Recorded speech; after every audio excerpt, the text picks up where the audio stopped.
Good evening, everyone, and welcome to the July 1 meeting of the Ann Arbor City Council. If you're able, please rise and join us for a moment of silence, followed by the Pledge of Allegiance.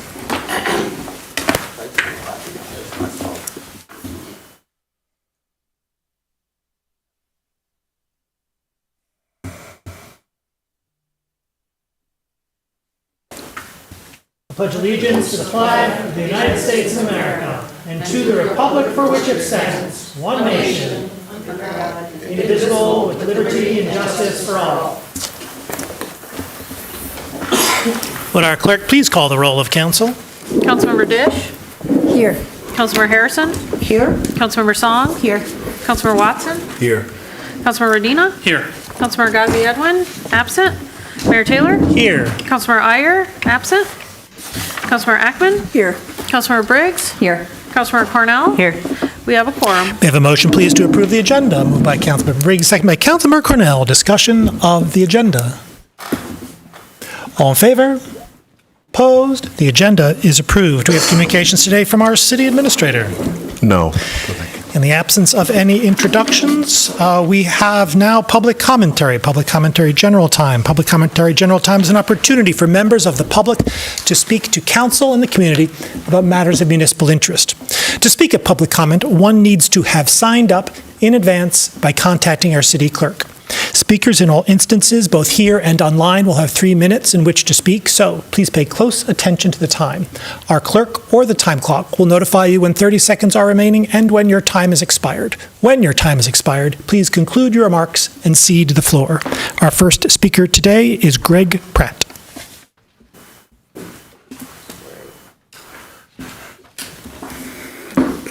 Thank you, Mayor Taylor and Council. First, I'm glad to see both the new Human Service Partnership mini grants and Winter Emergency Warming Centers on the consent agenda and hope you all support these items. Second, I want to offer support for DC2, which will have the city engage with a broker for the sale of the Klein's lot parking lot, which is currently appraised at $13.69 million. As noted in the resolution memo, we've been looking at development on this site for nearly 40 years. In the staff response memo, the director of the Housing Commission states in part that it will take 2 years before the commission will have the capacity to start any kind of pre-development processes. Some folks in our city, former CMs, are claiming that we were promised the site would have affordable housing built on it. That is a fabrication and misrepresentation of the fact that the site was part of the feasibility analysis for putting affordable housing on city sites. No one made any promises. It might make sense to sell the site for private development, have some of the proceeds go to the Affordable Housing Fund, and look forward to the additional housing millage revenue and property taxes for years to come. We don't have to put all of our housing millage efforts into high rises downtown. On DC3, I'm disappointed to see the money that was earmarked for unarmed, non-police crisis response in a resolution to reallocate those funds mostly into infrastructure, with a small amount going to public health and safety. I'm still perplexed as to why a community-based org like Care-Based Safety was denied the pilot program in the original RFP. We need to open a dialogue here. First, from where is the funding going to come for unarmed, non-police crisis response? Where? Second, if the $3.5 million ARPA funds are not going to crisis response, then the dollars should go to programs that reduce the impact of crisis, such as supportive housing, non-police court diversion, and other social supports. That $100,000 going to Safe House recognizes the need, but is only given a pittance towards this need. And finally, any plan for unarmed response should be non-police, led by people in the community and community-based orgs like Care-Based Safety. Thanks for your time and attention. Thank you. Our next speaker is Kathy Griswold. Good evening. I'm a former city council member as well as a former trustee of the Ann Arbor Public Schools. First, I'd like to say that I oppose hiring a broker for the Klein's lot and also a potential property tax increase. Regarding the broker, the best thing I can say is that it will reduce the workload of council. I'm not sure why that needs to be done, and today is an important day. As of fiscal year 25, the mayor's salary is now $51,947. Council members' salaries are $29,869. Added to that, marketing costs for postcards. Every resident's going to get 3 hard copy postcards as part of our A2 sustainability program, as well as $55,000 for travel. That takes us up to $500,000. Compare that to the Board of Ed, where most people would agree that trustees of the Board of Ed have very, very demanding responsibilities. When I was there, we passed a bond to build Skyline High School and renovate our other 28 schools, all at once. But council cannot take the time to work on the Klein's lot without hiring a broker. The Ann Arbor Public Schools, per state law, cannot pay their trustees. So we have trustees earning nothing, and the Ann Arbor City Council generously rewarded. The Ann Arbor Public Schools is 125 square miles. Ann Arbor is approximately 25 square miles. So a couple of things that I find similar between the Ann Arbor Public Schools and the city. The audit recommendations, training for board members. It's desperately needed for trustees as well as council members. Number 2, both have the intent that they can grow their revenue to keep up with their ever-expanding recurring costs. That was the case with the school district. It was the case when I was on the school board, where we would just add additional students and always keep up with the additional costs. The Board of Ed cannot raise taxes per state law. The city can, and I expect to see a 2 mil property tax increase in the near future being discussed by this council. 2 mils is too much. Let's not raise taxes. Thank you. Thank you. Our next speaker is Ralph McKee.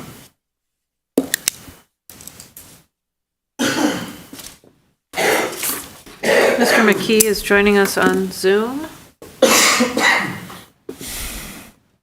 Mr. McKee, phone number 556, go ahead.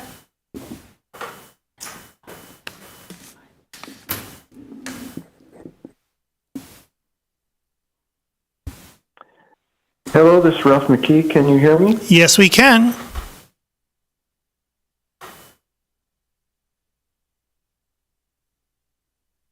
Hello, this is Ralph McKee. Can you hear me? Yes, we can.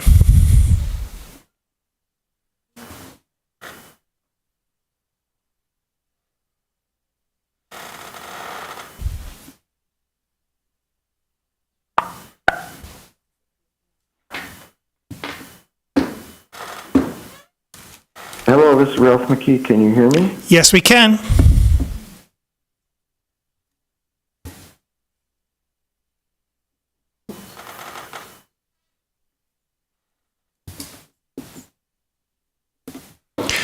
We Hello? can. Yes, we can hear you. Okay, I'm sorry. All good. It's Fifth Ward is where I live, and I just wanted to start by saying it's very difficult today. It was a very difficult day. My brain is a bit fried from what our Supreme Court did by stabbing our democracy in the back and watching it bleed on the floor to death. So I hope we can at least unite as to dealing with that. And I would want to start with a couple of upbeat things. I do appreciate on this topic, the Klein's lot sale, that council members Dish and Briggs asked some insightful questions, and I commend them for that.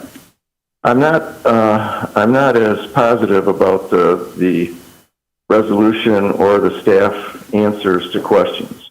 Let's start with the process. Last time that this subject was discussed here, Councilmember Iyer, citing strong past affordable housing support, said eloquently, we shouldn't pivot away from that without a robust public discussion, and the process should be transparent. What's being sponsored now seems quite different. It looks like the public might only see at the very end the proposal the broker recommends, with the only input possible supporting or opposing it at that point. The staff answers don't directly refer to the clear consensus among all factions from 2019 through the meeting on the SI proposal to prioritize affordable housing there. Instead, the staff answers are murky at best. Will there be an RFP? Maybe, maybe not. How will the vision be developed? We'll consult the city administrator, the DDA, and local businesses. That's not exactly a wide community discussion. Later in the answer, staff says it would take direction from council. When would that be? What form would it take? Or does staff already have direction from council, which is referred to there, on affordability, sustainability, placemaking, and tax base? Not clear. The answers disparage, in my view, public engagement, insinuating that input would be biased in favor of the status quo. That's borderline offensive. The past public engagement supported affordable housing here, not a parking lot. The same was true at the recent SI meeting. And where did the placemaking goal come from with respect to this site? From the EDC proposal? That wasn't specific to this site. And why reference the comprehensive land use plan? This broker process could move way faster and be done first.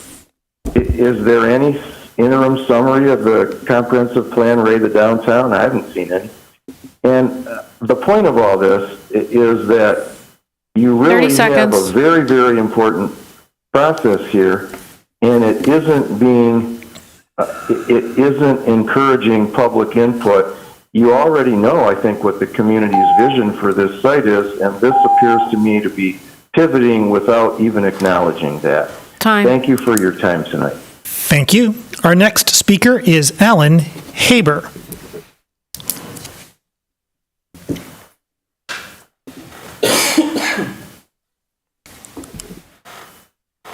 Mayor, Mr. Haber indicated he would be in person, and I don't see him.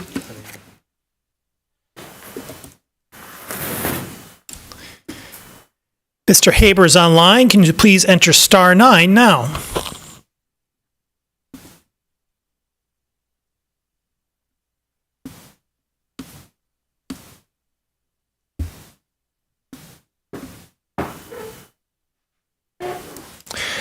Our next speaker is Eleanor Ablanoan. Mayor, I believe Mr. Haber is online. Oh, very good. My apologies. Mr. Haber, phone number 083. Press *6 to unmute your phone. Okay. Oh, good. Go ahead. I'm sorry. I intended to get in, but I just couldn't get there. So I very much associate with the last comments about decline. But I myself very much want the new housing downtown to be housing for the workers who work downtown. And I thought that was pretty much in the understanding before. And the improvement of the tax base as a condition for this development basically excludes affordable housing. The developers all say, if you want affordable housing, the city has to own it itself and not try and tax it and make money off it besides making it affordable. Affordable housing is not profitable, and do not give it to the profiteers to build. Makes no sense. When we had the RFP for the Commons back in 2009, the question was, can this project be revenue neutral or must it make a profit? The determination was it could be revenue neutral, and I think that should be the condition on the Klein lot. It could be revenue neutral, and I wish somebody from the city council would strike out that fourth condition, that it improve the city tax base. That is totally contradictory to affordable housing and to the sense that the workers who work downtown should really have a priority in being able to live downtown, which so many cannot and actually can't even live in town. The other thing I wanted to talk about was the reallocation of funds that could not, I wish they could have been used for unarmed intervention in difficult situations. But it is an insult, again, that after 5 years and 7 months since the city voters said develop the center of the city as a central park and civic center as the commons, the city has done nothing and put nothing into the actual on the ground except a lot of deviation toward task forces and councils, and it postponed yet another year even the thought of making the RFP.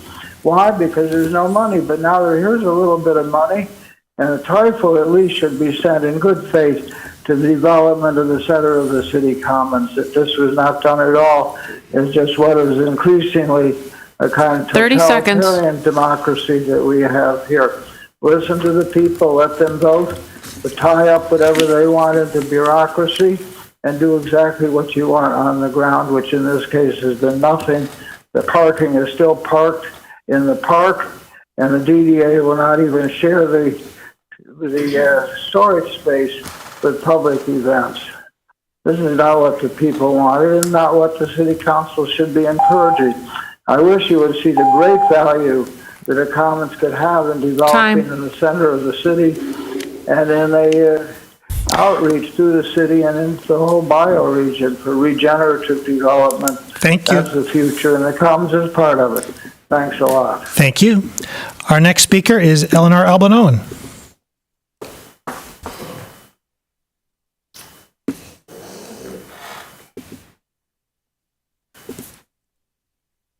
Caller with the phone number ending in 593. Press star 6 to unmute your phone. Go ahead. Hello, this is Eleanor. I live in Ward 5. Over the last 3 years, there's been an incredibly strong support among community members for unarmed, non-police crisis response.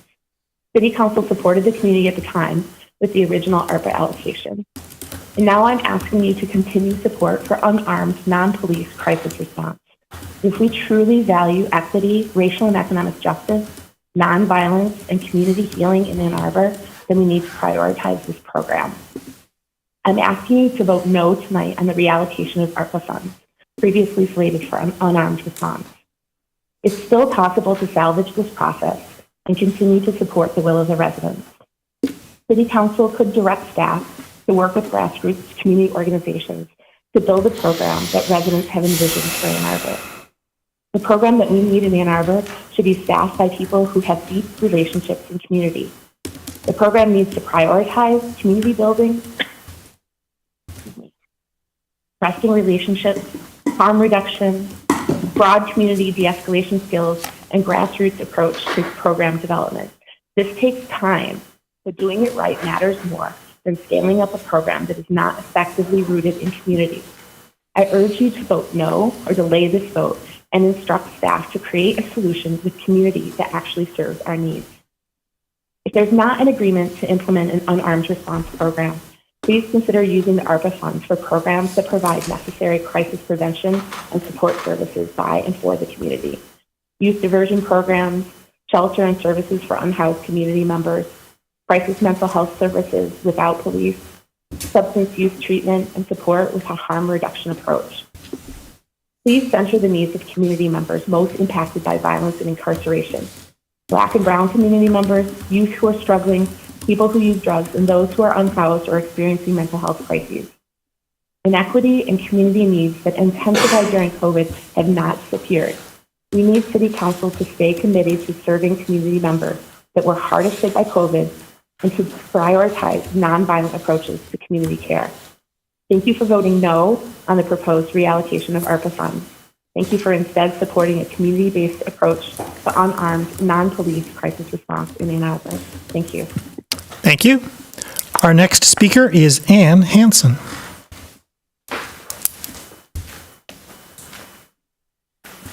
Hi there. So I'm sure we all have a very favorite day of the year. Mine is my birthday, which was just over a month ago. And then I have a least favorite day of the year, and that's today. That's the day that the summer taxes come out. And what I really hate about this day is its surprise, no line of sight to the actual dollar amount until at best Friday. I looked online. They were loaded in on Friday, June 28th. Some years, the tax bill has arrived 2 or 3 days after the 1st of July. Today, it did arrive today, for me. I hope for everyone. But even more interesting to me is the analysis that I've laid out for everyone, which is looking at all of the cities throughout Michigan and seeing what the due dates are for summer and winter taxes. And interestingly enough, Ann Arbor is the only city throughout all of Michigan that has a due date with less than 31 days, because I'm not getting that bill until this afternoon. It's less than 31 days for both summer and winter. 4 cities have due dates of less than 31 days for summer. We're the only one that has it for both times. And the state only requires that cities collect taxes by the 31st of August. So why we're early birds, I don't know. I'm not talking about the size of my taxes, the amount of my taxes, although I could. I'm a 24-year resident of the 4th Ward, and my taxes have gone up 2.5 times in 24 years. My income hasn't gone up 2.5 times. My home value hasn't gone up 2.5 times. My number of friends hasn't gone up 2.5 times. I'm hard expressed what's gone up that much during the last 24 years. For me, this is a kitchen table issue. I need line of sight to how much I'm owed, or how much I'm owed that I need to give to Ann Arbor. I can estimate, but dollars make a difference. So I'd ask you to look at this, work with staff. I would recommend that, like almost every other city in Michigan, that we give residents 60 days to pay taxes. You'll see in the analysis I provided numbers for how many housing units we have, how many of the people are actually home owner occupied, so one assumes that they're actually having to pay taxes, probably a mortgage too. And then the due dates. That's all my own analysis. I provided it to you for your thinking. Thanks very much. Thank you. Are there communications today from council? Councilmember Dish. Well, I wanted to talk about a lot of good news, because maybe you heard about it, maybe you didn't. Maybe you heard about it and other things that happened this past week knocked it out of your head. So I wanted to say, first of all, for Ward 1, that Senator Sue Shink, together with Representatives Jennifer Conlon and Kerry Reingans, secured a $3 million earmark to build a sound wall along M14. And I think that will start at Wines School, and it will go as far as that money carries it. So that is exciting. And there's also $500,000 to improve the Barton Drive exit, which needs improvement.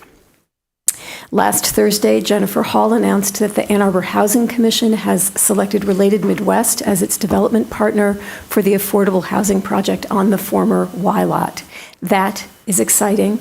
That, for those of you who do not know the former Y, because perhaps you haven't lived here for more than 20 years, that's next to Blake Transit Center downtown. And Related is a Chicago-based company that is the largest developer of affordable housing in the Midwest. So we look forward to progress on that. And finally, I want to acknowledge that City Administrator Dohoney has been working with the university and has secured 2 significant contributions for the legacy projects that are part of the city's bicentennial. The university will be giving us $300,000 for the playground at Bicentennial Park and $125,000 to replace the playground at Fuller Park. So this is all really good news, close to home. Further communication, Councilmember Song.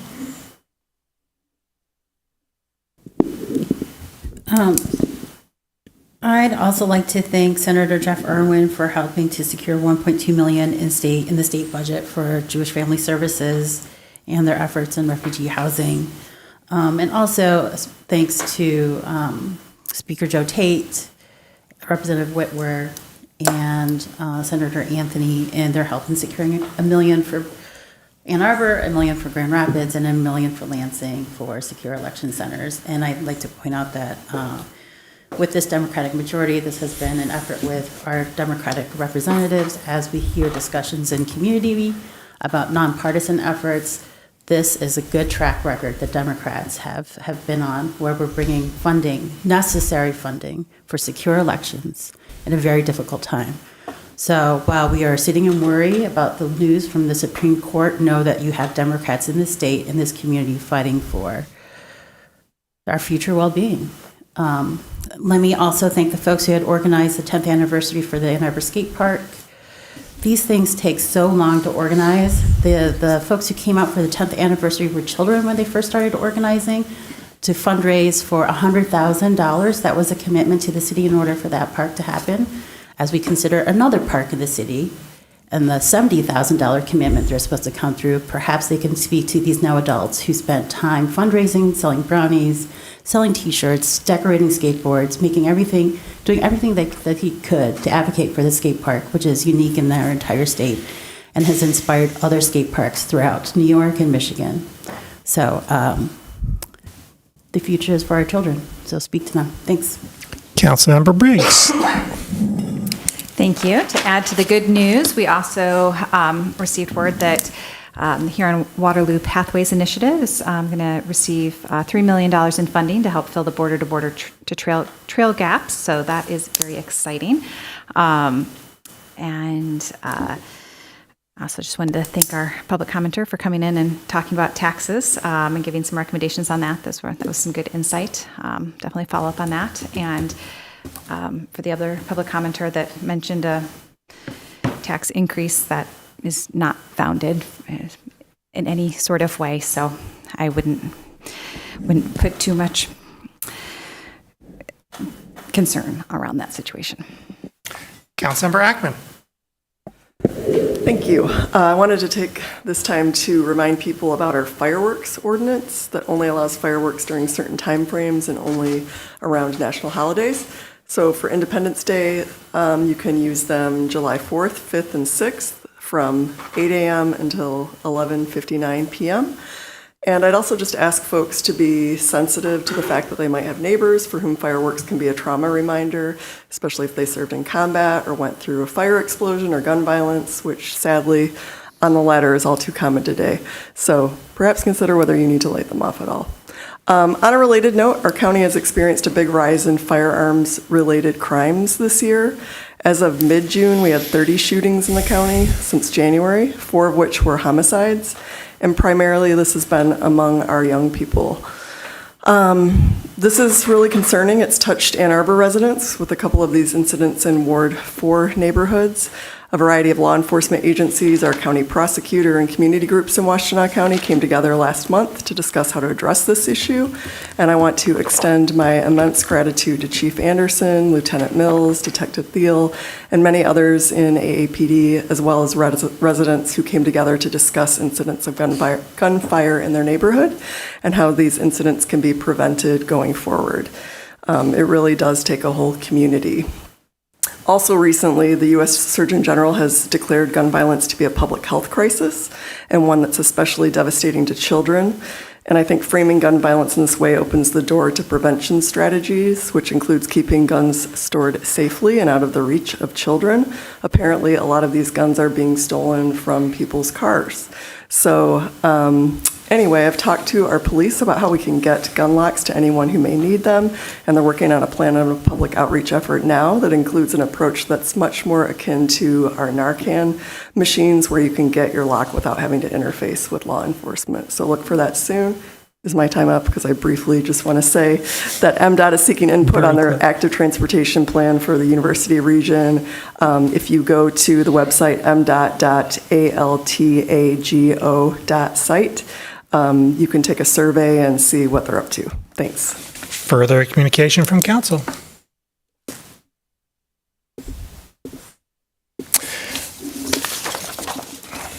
I'd like to echo the various council members' thanks and acknowledgement of the good work being done by our legislature and the some of the contributions that the budget will be making to improving quality of life in Ann Arbor. Many thanks to the entire delegation and to leadership identified. I'd also like to thank and acknowledge city staff who do a great deal of work to put those initiatives out forward in a way that the legislators can appreciate and see the great benefit they will have for the community. And finally, I would also like to thank Councilmember Song for doing yeoman's work with respect to advocating the legislature on Ann Arbor's behalf and indeed on behalf of so many other constituencies. I would like to request confirmation of the following appointment that was presented to Council for consideration at the June 18, 2024 regular session to the City Planning Commission. Richard Norton. May I have a motion, please? Moved by Councilmember Dish, seconded by Councilmember Watson. Discussion. All in favor? Opposed? It is approved. We have before us the consent agenda. May I have a motion, please, to approve the consent agenda? Moved by Councilmember Medina, seconded by Councilmember Dish. Discussion of the consent agenda.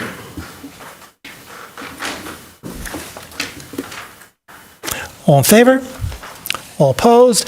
The consent agenda is approved with 10 council members present, all voting in the affirmative, thus satisfying the 8-vote requirement with respect to CA 10, CA 11, CA 12, CA 13, CA 14, CA 15, CA 16, CA 17, CA 18. We have no public hearings today. May I have a motion, please? We have before us the work session minutes of June 10 and the regular session meeting minutes of June 18, 2024. May I have a motion, please, to approve these minutes? Moved by Councilmember Watson, seconded by Councilmember Redina. Discussion, please, of the minutes. All in favor? Opposed? The minutes are approved. DC1 resolution to appoint Bentley Johnson to the Greenbelt Advisory Commission, moved by Councilmember Redina, seconded by Councilmember Cornell. Discussion, please, of DC1. Councilmember Redina. Thanks. I'll just briefly mention that Bentley is being appointed to, or nominated rather, to serve as a environmental group liaison to the Greenbelt Advisory Commission, and he is currently Federal Government Affairs Director for the League of Conservation Voters, where he works on issues to protect our land, air, and water, and so I think he'll be a great addition to this body. He also has a background in land conservation, so look forward to having him at the table with your approval. Further discussion? All in favor? Opposed? It is approved. DC2, resolution to endorse the use of a broker for the sale and development of the Klein's lot, moved by Councilmember Dish, seconded by Councilmember Fire. Discussion, please, of DC2. Thank you. An introduction. Mr. Mahoney.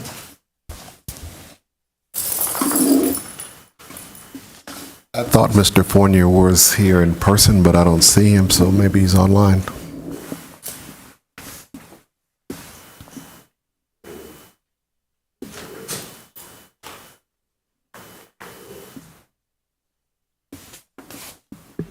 I did not see Mr. Fournier online.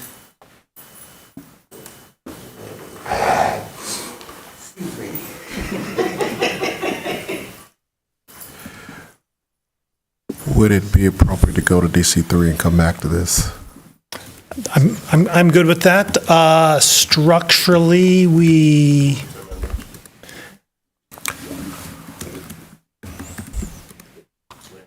have the table. Move on the table. Councilmember Watson, seconded by Councilmember Medina. I don't think there's discussion on the tabling. Roll call vote, am I correct? Starting with Councilmember somebody. Harrison. Councilmember one of us. Councilmember Harrison. Councilmember Harrison. Yes. Councilmember Song. Yes. Councilmember Watson. Yes. Councilmember Medina. Yes. Councilmember Ghazi Edwin. Absent. Mayor Taylor. Yes. Councilmember Iyer. Yes. Councilmember Ackman. Yes. Councilmember Briggs. Yes. Councilmember Cornell. Yes. Councilmember Dish. Yes. I should have Motion voted no. carries. Can I have a motion, please, to bring it off the table? Moved by Councilmember Cornell, second by Councilmember Ackman. Roll call vote, please, starting with Councilmember Harrison. Pardon me? All right, voice vote, I'm taking it off the table. All in favor? Yes. Opposed? It's off the table. I now believe we have an introduction. Mr. Fournier is going to cover DC2, and he'll be buying me a Coke tomorrow.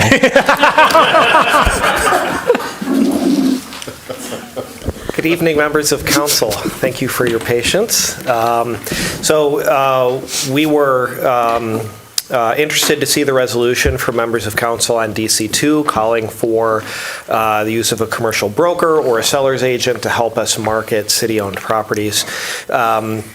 Just to kind of introduce the concept and discuss some of the ins and outs of how this would work. A broker is a process for procurement that the city uses in other contexts and has used for property development at times in its past that has been very successful. Essentially, we hire a professional who is knowledgeable in the market, and they do the scoping for us, work with the city to develop a general vision for what we are looking for, and they work directly with interested parties to bring forth a proposal for land development that meets with the city's priorities and also prioritizes, the things that the city council has endorsed in terms of land development. Housing in the name of affordability, sustainability, placemaking, and tax base improvements, and prioritizing those things equally. They would help negotiate and sharpen up proposals so that the city could get the best possible deal in terms of pursuing those priorities and help bring forth a proposal to the city for consideration. It's not dissimilar to the process that we use to acquire health insurance for our employees. As the council members know, members of the public may know, we are a self-insured entity. And so we manage our own risk pool for insurances for our employees. Every year, we have a brokerage firm that runs the competitive procurement process for our health insurance administration services, right? It's exactly the same process that we would use here for land development. This process can also be married to an RFP. We have, spoken to our procurement office and had discussions internally with City Hall about how that would work. We would have to make some notable changes to how a traditional RFP process works, but it would involve the city with input from the city council, most certainly, developing a vision for the property, having a public posting for exactly what we are looking for. We would want more of an open-ended timeline, and the broker would help us to evaluate options as they came forward, and then we could hopefully deliver a deal that would see this property get developed in line with the city's vision. There were a couple other questions from members of council that were on the agenda questions memo this week. One of the questions was, have other municipalities engaged a commercial broker like this? The answer is yes. I can tell you in my experience, we have used, in other cities I've worked in, we have used commercial brokers as advisors for the land development process. Their expertise is oftentimes very helpful in helping to understand where the market is and how we can meet the city's priorities best with, what developers are interested in developing and what's actually economically feasible on the market. The city has also used commercial brokers in the past for development, and some of the feedback we have from city staff is that those processes were very well managed. We were able to find good partners for development. In some instances, those developments fell apart at the end for other reasons that might be notable to the council, but the process of acquiring a development partner went very, very well. And so, we were happy to see this resolution come forward from the council. It, I think, aligns with many of the priorities outlined in our economic development report and the priorities that were subsequently endorsed by the council. And should the council adopt this resolution, I think it's a strategy that the city administration would certainly be interested in exploring and considering. Discussion of DC2. Councilmember Dish. Thank you, Mayor, and thank you, Mr. Fournier, for the staff introduction. So So we are talking about a site that has seen multiple attempts at redevelopment, each one proposing a grab bag of uses, including housing, both affordable and market, office, parking, hotel, conference center, retail, office, workforce residential, cultural venue, and all of that prior to this past fall. So this is a site that is the focus of competing visions. It's also the focus of conflicting interests. I don't think that we will learn much that can guide our decision-making from airing those conflicts in a preliminary debate that is not likely to achieve a consensus. So as I see it, for a development process to move forward under these conditions, it will need to strike a balance among various community priorities. On April 1st, City Council passed a resolution orienting economic development around the 4 priorities that Mr. Fournier just mentioned. The intent of this resolution, as was just said, is to engage a highly experienced real estate professional to help us bring those priorities to bear on a specific parcel and strike a balance among them. This is what the community itself and we at this table often have a hard time doing. Rather than striking a balance, we stack and stack and stack until the structure falls down. So the city does not have the expertise on staff to bring an understanding of the market to bear on realizing community values on a specific parcel. I will be supporting this resolution precisely because I think it fills a gap that we need, and I think it is a better way to ensure that we meet the various objectives that we have for this parcel. Councilmember Iyer. Thank you. I was glad to support this and to co-sponsor this resolution. I think this is a process that really relies on good government principles. That is to say, finding a broker using our usual procurement practices of open and competitive bidding, if you will, and then relying upon the expertise of this broker to take our vision, as we articulated in April, our vision for economic development with respect to housing, sustainability, tax-based improvements, and placemaking, and go out to the marketplace and ask what is possible to do on this site, what is going to be the best possible development that will meet those goals that we can achieve on this really valuable piece of city land. During the debate on Sports Illustrated, I did note that housing had been talked about as part of the community conversation for this site, and not specifically affordable housing, but housing. And I see that as being a centerpiece goal of what we are asking of the broker here. So I feel this is very consistent with my past statements during the Sports Illustrated debate, and again, I think this is a good process.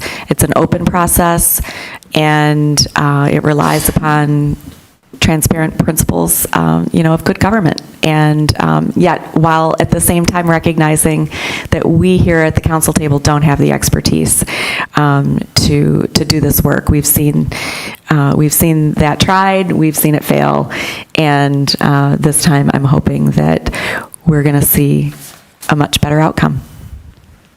Councilmember Cornell. As usual, I'm grateful to my far more eloquent colleagues for going before me and covering a lot of the points that I wanted to cover.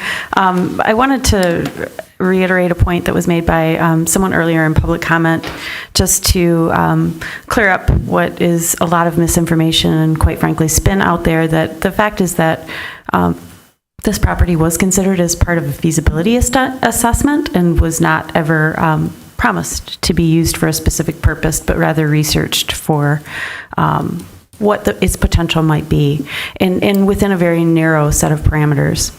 And I want to echo what Councilmember Iyer said around learning from SI. There's obviously interest in this site, but to ensure that the city receives the best ideas that the market will bear, I agree that a broker is the logical step forward.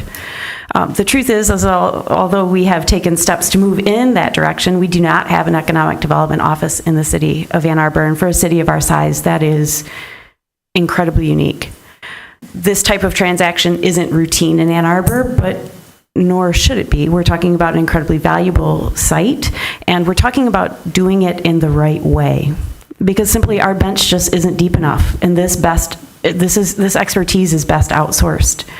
This isn't an effort to reduce the workload of council or staff, for that matter, but to ensure that we are doing right by all of the competing interests, which Councilmember Dish eloquently spelled out, guided by our community values as outlined during a well-researched and informed package of economic development resolutions. Just to remind folks that there was a study that yielded a report that I know my council colleagues all read, but I hope that folks in the community read, that really outlines why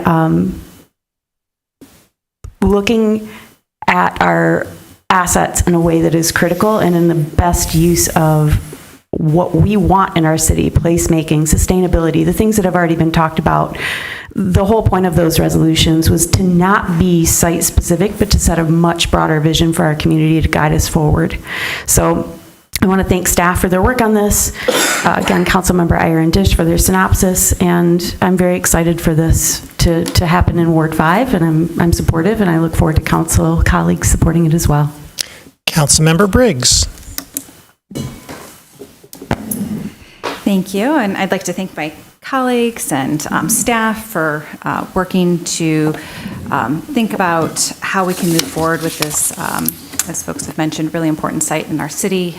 This is a really, it's a site that is obviously very important to the Fifth Ward, but it's important to our entire community. It's influential in our to the future of our downtown. I think there are probably not too many sites like this that folks might be as invested in what the future of development is. And so perhaps that is why there's been so much controversy over the past 40 years about how to move forward with this. I don't personally have significant concerns around whether or not we use a broker or an RFP process. As staff has noted, we've used both with some success and with failure. And so I don't think that there is necessarily the outcome does not depend necessarily on whether we're using a broker or an RFP process. We've very successfully used the pre-entitlement process recently to move forward our affordable housing processes. And those have involved a lot of public engagement. I think that we have, if we look at the list of items within this resolution, many of us would note that we're probably pretty happy that some of those proposed developments did not move forward, like the parking structure on the Klein lot. And personally, the most recent one, I think there was agreement that that was not the right use for this site. I am struggling a little bit, and I would love to hear from others around the table about this as well. I don't think we need a robust public engagement process moving forward on this in the sense of a pre-entitlement process. But I do feel as we are going to be asked in the next phase of this to identify a vision and scope, I would be interested in hearing a bit more engagement from stakeholders in our community around some of these elements about what does it mean to, what are we talking about in terms of sustainability or placemaking in particular, and what does that look like? I would note that we had a equitable public engagement report that was delivered to us in the past couple of years, and the elements of that report didn't suggest that more equitable public engagement involved fundamentally less public engagement. It involved reaching out to different communities to hear voices that we don't typically hear from. And so I'm curious how we integrate that type of feedback that we've received at this table thoughtfully into this process. And so, I'm curious to hear from other voices around the table. Councilmember Song.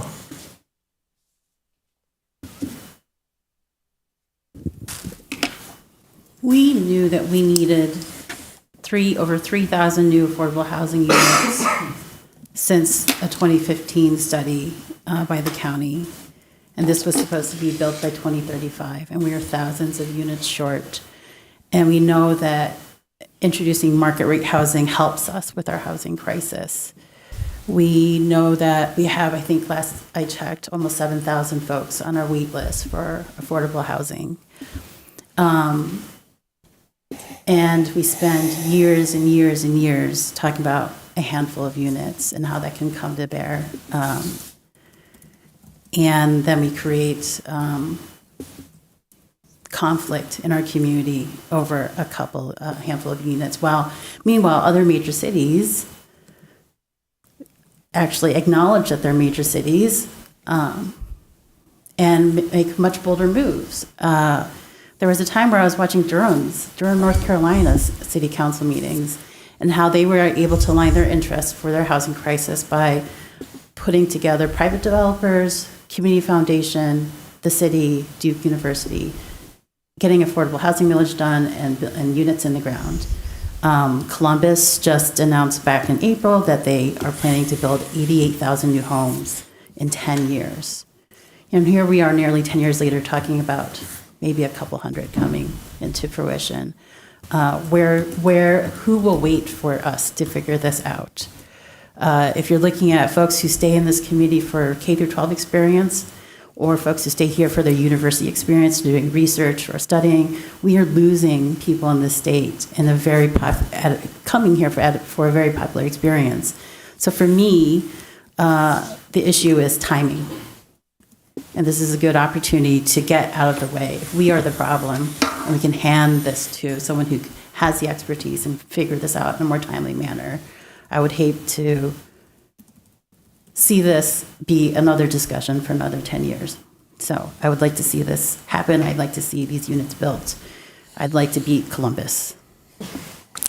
Councilmember Ackman. But I think to be clear, this resolution does not state that we're going to develop this for housing. I mean, it does speak to, the 4 priorities of council, but I guess it's not my read of this resolution that we're necessarily going to get all of the things. There might be trade-offs.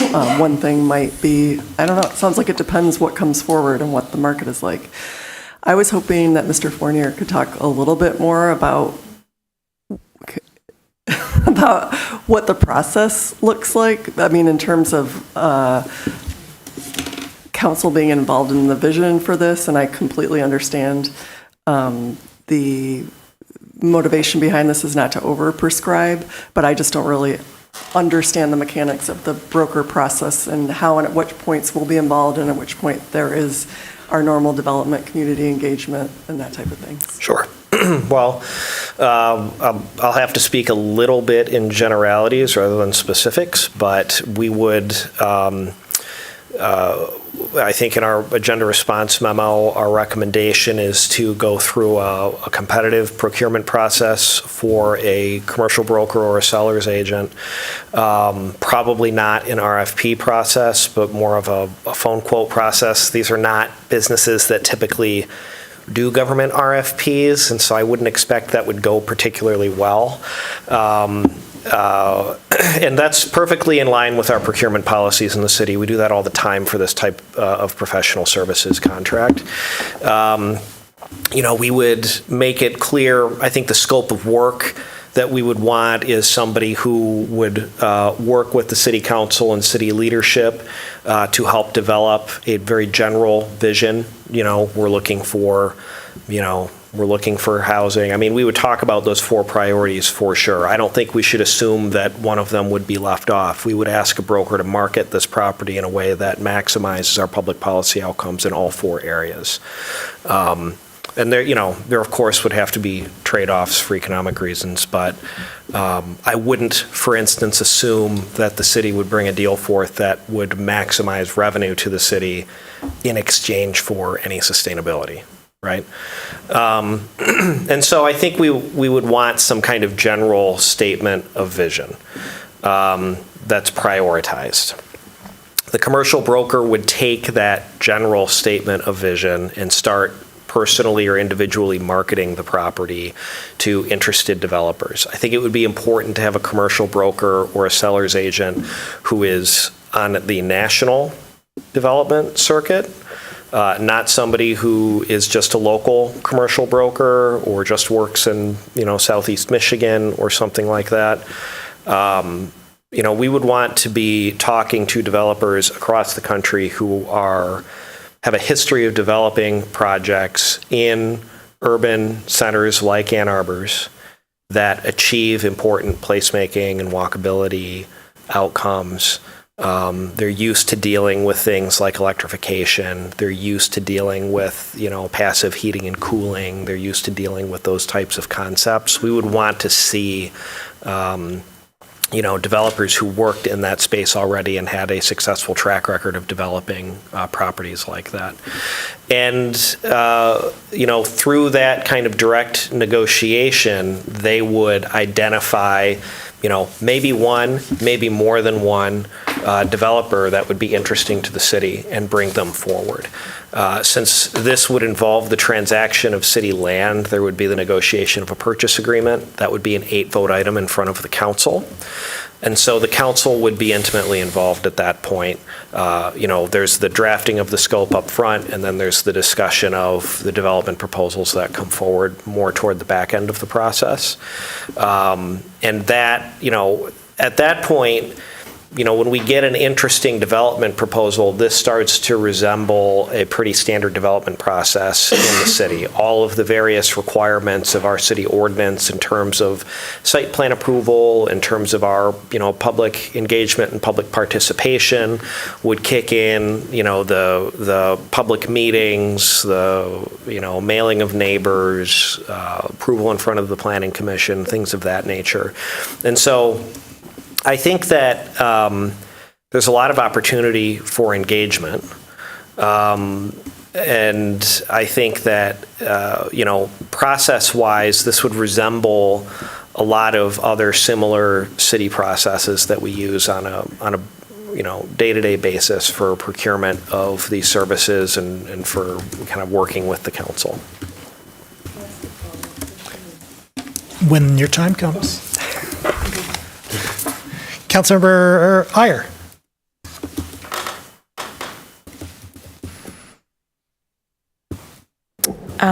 Thank you. So a couple of thoughts. I guess just to reiterate on the housing piece, to me, that is critical. Our 4 economic development resolutions that we are listing in this particular resolution for the Klein lot, housing is front and center. And, everything else kind of is secondary to that. It's housing in the name of affordability, it's sustainability in our housing, it's tax base improvement, and it's placemaking in the sense that we want to create spaces where people want to be, where they want to come visit, where they want to, where they have a sense of place. And, but it all kind of comes back to housing. And so, I think, correct me if I'm wrong, but I believe that housing is front and center in this. And I do want to make sure that that's clear. And to my council members, colleagues, questions about how we continue to engage the public on this. I feel like we have done that through 2 elections where we are now all sitting at the table elected on pro-housing agendas. And we did the study on economic development. We have that to lean on, and the entire economic development report, which again puts housing front and center. We have a housing crisis. And I don't know that we need to be more specific than those 4 resolutions that we passed, and we just need to stand behind. Thank you. Councilmember Medina.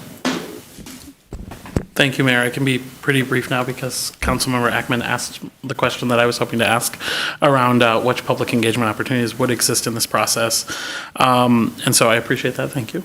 And I will also just add, I mean, that was an area of concern for me as well. And I appreciate the answer that we got that makes clear that during this process, if we get to the point where we have a proposal that comes back to us, that kind of those normal public engagement processes will kick in, and there will be opportunities for people to provide input and for us to consider that as we move forward. And so I'm also comfortable supporting this tonight, and also want to really thank the sponsors for their work on it, because I have been clear, and I know one of the sponsors has been clear in our conversations at this table about wanting to support competitive processes, particularly around the potential sale of a city asset. And I appreciate that you were able to bring forward a proposal and a process that would not only be competitive, but continues to move our city's top priorities and our goals forward. And so I'm comfortable supporting this tonight and look forward to the outcome in the future. Councilmember Ackman. I appreciate the emphasis on housing that my colleagues and Mr. Fournier made, and put me down also in the same bucket of, I guess, we've already voted that, but appreciate that we keep focusing on it. Just my only follow-up question is regarding, you said something about the scope of what is statement vision articulated by council. Is that something that you would imagine coming back to a meeting, or how does that happen? It could come back to a meeting. It could be something developed at the admin committee. It could be a document that the administrator's office prepares and just simply asks for feedback on. And when we get to that point, I think it would be helpful for council to see a document before we kind of decided how we would engage with it. Okay, thanks. Yep. Councilmember Song. I have a question for Mr. Fournier, sorry. I'm getting my steps, so. Do we use a broker in other efforts when it comes to, is there an analogy for this kind of relationship with the city, say, like when we engage with bonding agents, or there's someone that represents the city's interest in trying to find the highest value for it and the best match for what we're asking for, right? Yeah. I mentioned we have a broker who helps us procure our health insurance every year. We have brokers for other types of insurances. Like you said, when we engage in bond sales, we're doing that through. It's not the same things. We're not procuring a service, but we have brokerages that we work with. In a similar way, it's not completely dissimilar to the cooperative purchasing processes that we engage in as well. A lot of residents might not know that there are these vast consortiums of public agencies that kind of band together and pre-bid goods and services, and we're allowed under city ordinance to just procure those services without going through our own RFP process. And in that way, it's similar because you're outsourcing the procurement, right? And so we do a lot of this type of activity in the city, and in every city I have ever worked in. It's very, very common. I'm so glad that you clarify that this is work at the staff level versus, council members being slack early. So that's helpful. Thank you. Thank you. Councilmember Watson. Thank you, Mr. Fournier, for your responses clarifying how brokers work with cities and would streamline the process. I wouldn't support a transaction on the Klein's lot if I thought it was going to decrease the number of units of affordable housing developed over the lifetime of the affordable housing millage. Full stop. Selling this site, in fact, is likely to result in income that can be leveraged to build more affordable housing units sooner, particularly in parts of the city outside of the downtown where there aren't as many units of permanent supportive housing. Beyond the proceeds from a sale, any private development on the Klein's lot would be paying taxes and paying into the affordable housing millage. The longer the site sits undeveloped, the longer we are forgoing affordable housing millage income. I'm not the first person to say this, but the highest and best use for this site is not a parking lot. And even if maintaining parking is a goal, it could be accomplished with an above or below ground structure that is part of a development on this site. I'm proud to support this resolution tonight. Councilmember Cornell. Councilmember Watson, I cursed you and also did it with much appreciation for saying what I was going to say before I could say it again. I do think that you raise an important point that as we look at this and as this process unfolds and hopefully progresses, that we do take a holistic look at affordable housing and its locations throughout the city and to make sure that they are geographically dispersed. And so we have to honor the fact that not everybody wants to live downtown. Some people might want to live near the hospital where nurses work, or near centers of education where teachers work, where we know that that type of housing would be a huge boost to our economic prosperity as a community. And so one byproduct of this that I sincerely is sparked as part of a community conversation is, where is affordable housing in Ann Arbor? Where is the need for it? And to recognize that there's diversity of people who want to live and be part of our community, and we should honor the fact that they might not all want to live right in the middle of downtown. So thank you, Councilmember Watson. Councilmember Dish. I just wanted to express appreciation for and acknowledgement of Councilmember Briggs' earlier words about the uniqueness of this site and why there is so much energy and intensity around it. And I wanted to say that personally for me, I am aware that we need to be careful. This comes under placemaking for me, that what goes on that site cannot depreciate the surrounding neighborhood, because it is culturally and economically, but culturally, one of our most valued parts of town. And so it's going to have to be pretty. It is. Councilmember Briggs. Thanks, and I appreciate the conversation around this. One of the reasons I asked a bunch of questions around this, and I was hoping to hear from a lot of folks, is as we know that this is an important parcel. It's been a parcel that's been a part of our conversation in our community for decades. And one of the things that I think we have a tendency to do when we get excited about an issue is try to move forward really quickly. And I'm excited to move forward quickly on this. I mean, I'm not even sure we can call it quickly, right? It's on my term here, I'm excited to be moving forward with this. I'm excited about these principles that can help guide us. But I also think that daylighting the process is important, because there's a lot of conversations around this, and there's misinformation that's out there already around this. And so the more that we talk about this transparently, openly at the council table, the more often we get to describe and explain what's happening throughout this process. And so,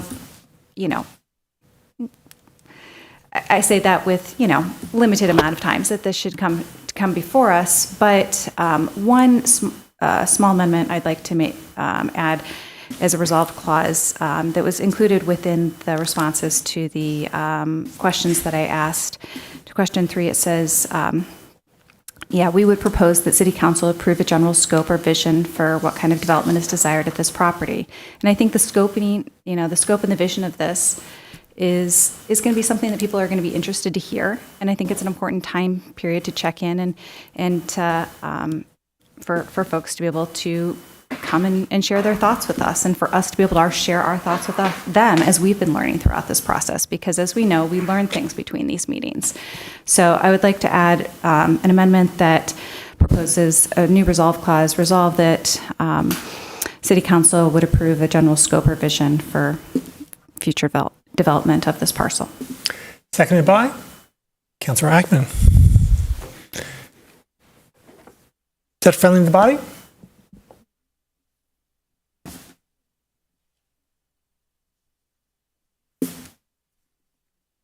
Was there a question? I didn't hear, I'm sorry. I think it's friendly, but if others don't think it's friendly, they need to speak up. Is there any discussion? Councilor Cornell? Yes.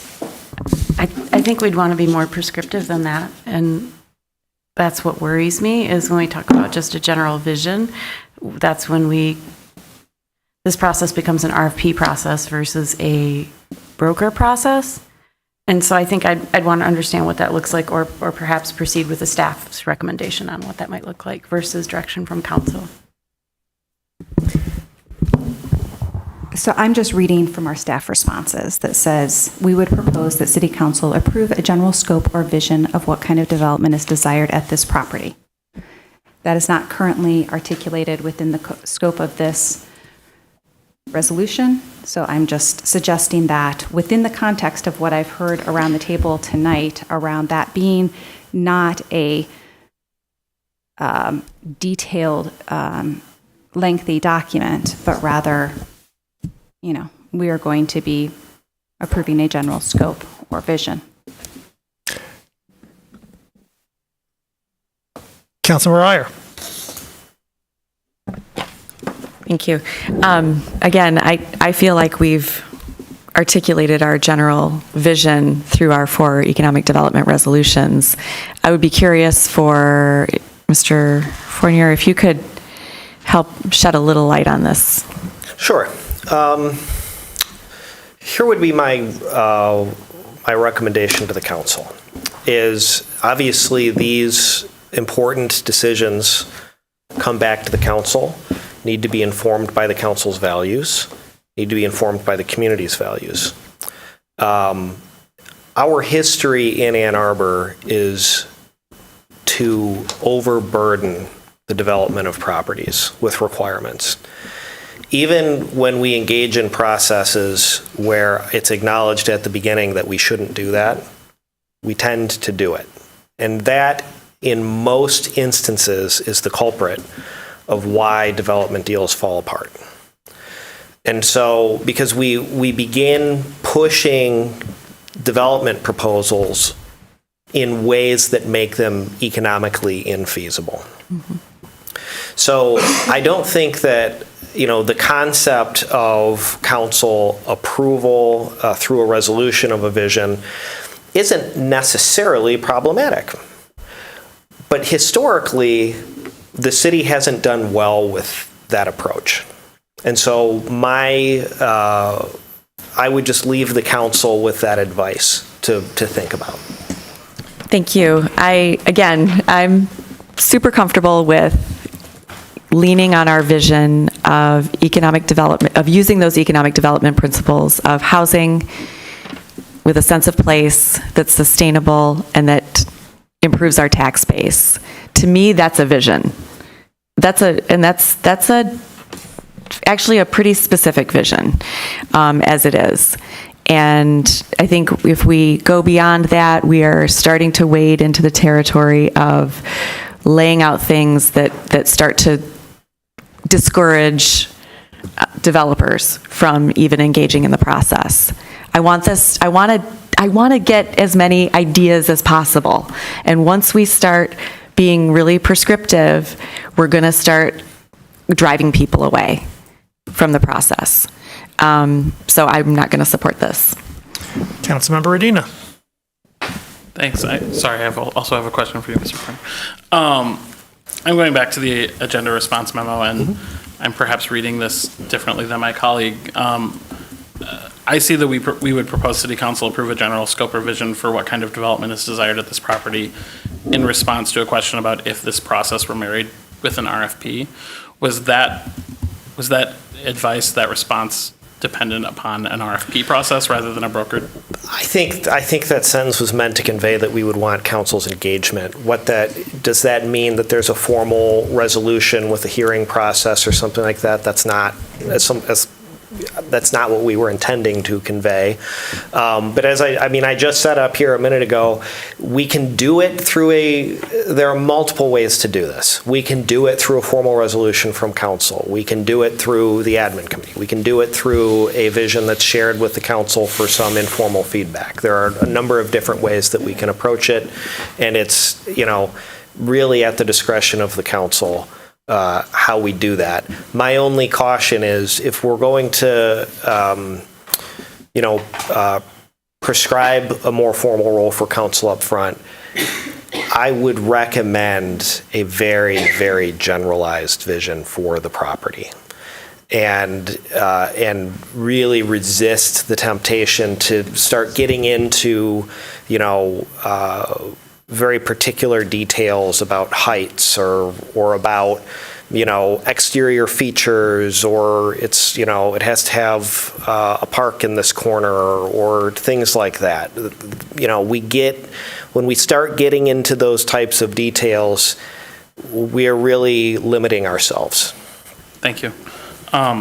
With that, I tend to agree with Councilmember Iyer that I think, we have in the document that was provided to us, the four priorities that we've laid out are a vision for what we're looking for in terms of economic development in the city, and giving that to a professional broker and asking them to look at proposals that would fit that is a vision I think that we've articulated, and so I'm also not going to support this.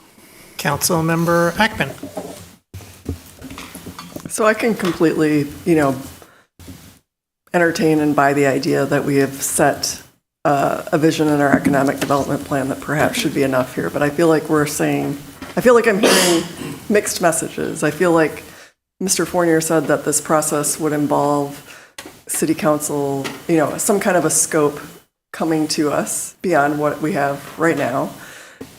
I don't know how else city council approves anything without doing it as a body. So I just feel like I'm getting a little bit mixed up here with regard to just expectations of what this looks like. If we're saying that we've already provided enough direction and that will be how this proceeds with the broker, I guess I just want to know that that's the decision that we're making. Or is it that there's going to be an additional step where we approve a general scope and vision for what the development is desired? And I completely understand that we don't want to go with loading out a bunch of specifics of all of our favorite grab bag of goodies. But I'm getting a little bit lost in how this looks. Councilmember Dish. I'm not sure that we're we're very far apart. What I heard stated was that there's a desire to do as much of the process in a public way and in the daylight as possible. And it may be that this statement of general scope and vision looks a lot like those four principles, and that's all that's there. And it may be that our discussion at council sounds a lot like the one we just had, which is to say, well, to me, placemaking means this, or to me, housing is very important, but no, not heights, not a park here. Probably it better be pretty is too specific, but so it may not look very different. The broker may not be tweaking very much or honing very much there.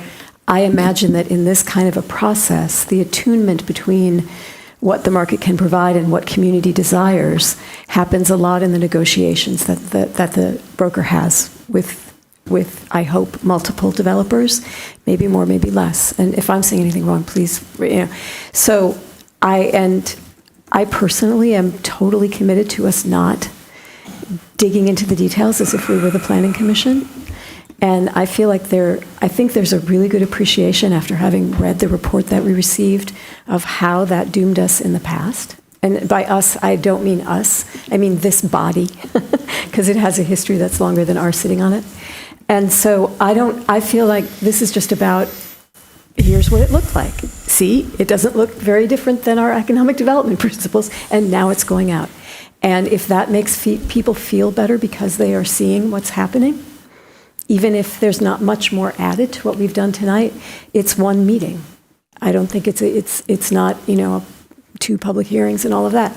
I feel like that's a very good thing to do, to show what a council-led process, a council-led but not a prescriptive, stupid, micromanaged process looks like. And I'm sorry for saying stupid. Councilmember Watson. Thank you for those comments, Councilmember Dish. I was kind of going through a similar process. You know, I'm familiar with this area because I work on 4th Street, so I kind of come through the area a lot. And when I'm thinking about what I like about it, you know, what are the things I like the public art that's there. I like the number of businesses I frequent there on Main Street. Some of them I exit, you know, out through the Klein's lot, through the back door of somewhere like Blue Llama Jazz Club or something. But there's so many places that you know, there's so many things about that area that are sort of hard to quantify and hard to qualify. And, you know, if I start getting into the, you know, what it would be that would make a proposal fit the area, it turns a bit subjective. And but I do think we have the ability to keep things general as a body when we're having these goals, because I've seen us do it on other issues when it comes to things like, you know, the marijuana excise tax and different items. We've expressed kind of broad areas, and the people crafting those resolutions have, you know, expressed broad areas where they want of goals that they want staff to help us pursue, and we've left it at that. And so with that, I think I'm sort of amenable to this amendment because, you know, I love that area a lot, and I think I think it's worth kind of expressing that sentiment. But, you know, I think if it were to be something that got in the direction of too prescriptive, I guess at that point we would have to address that too at the table.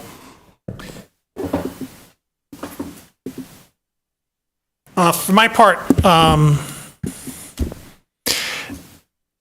I appreciate that we ought to give direction as to what we are looking for as a group. I believe that that has been asked and answered in the generality with respect to the prior council resolution identified in the memo: housing, sustainability, placemaking, tax-based improvement. I think that's adequate for a first step, and so I'm going to graciously decline the offer of the amendment. Councilmember Iyer. Thank you. I guess I just wanted to respond. I really appreciate, you know, the spirit of the amendment and Councilmember Dish's comments about being open and transparent. I think we're doing that here, and if the intent is to simply reiterate those 4 priorities at a later time, to me that doesn't make sense. To me, it only makes sense to pass this if the intent is to get more specific, because we're already having the open and public discussion about giving these 4 priorities to the broker. And I understand it you know, it will be laid out and we'll get a look at it, but if we're saying we need to have another discussion and public vote on it, to me that's only necessary if we intend to get more specific. Councilmember Briggs. Thanks. Mr. Fournier, I wonder if you could provide a little bit more insight into this process in terms of my conversation that I've had with you earlier and feedback you've provided within the context of this discussion and our the agenda response questions. My understanding is that the scope was intended in working with a broker would be working with city staff and city council to slightly refine more than what we have in front of us today, but not as prescriptive as maybe has been done in the past. It would be something more than what these 4 principles are, because I agree with my colleagues, if we were just going to come back and do the same 4 principles again, that's kind of silly, right? But if there is something, my understanding from these previous conversations is that it's anticipated that we would be approving something a little bit more specific that would actually then the broker would use to go out and interact with the development community. And that is what I'm suggesting, that since we're going to be asked our input on it, that we put that out there in a public space so others understand what's coming next.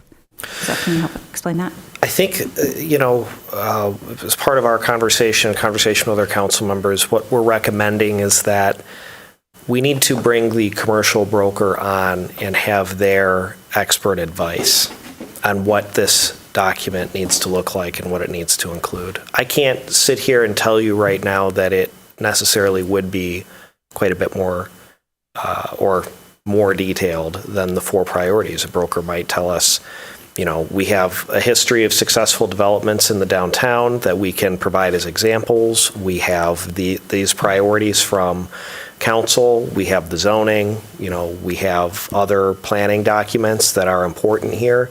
We want to take these things and use this as a marketing document.